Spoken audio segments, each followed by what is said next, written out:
England की नौसेना के एक अनुभवी जहाज के कप्तान, जिसका नाम आर्थर ब्लेक था, उस रात अपने युद्धपोत के साथ नियमित पेट्रोलिंग पर था।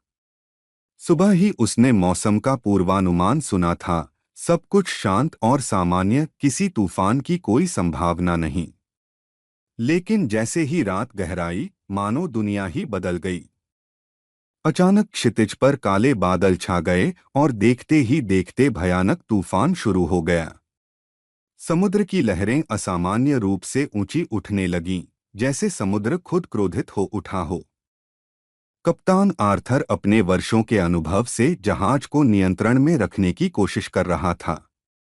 तभी उसने आसमान में एक अजीब दृश्य देखा। विशाल पंखों वाला, आग उगलता हुआ ड्रैगन उड़ रहा था और समुद्र के किनारे एक विशालकाय दानव चल रहा था, जो गॉडजिला जैसा दिखता था। बिजली की चमक में उनकी परछाइयां और भी भयावह लग रही थीं।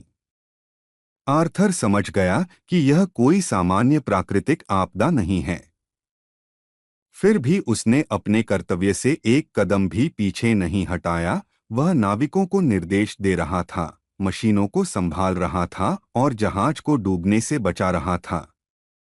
आखिरकार सुबह होते ही सब कुछ अचानक शांत हो गया।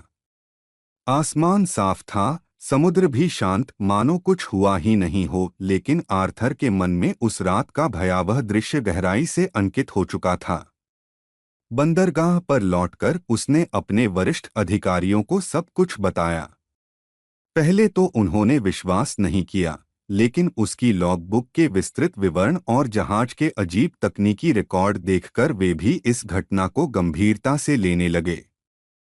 कई दिनों बाद आर्थर अपने परिवार के साथ एक पुनर्मिलन रियूनियन में शामिल हुआ। वहीं उसकी मुलाकात अपने कजिन जेम्स से हुई, जो इंग्लैंड की वायुसेना में एक पायलट था।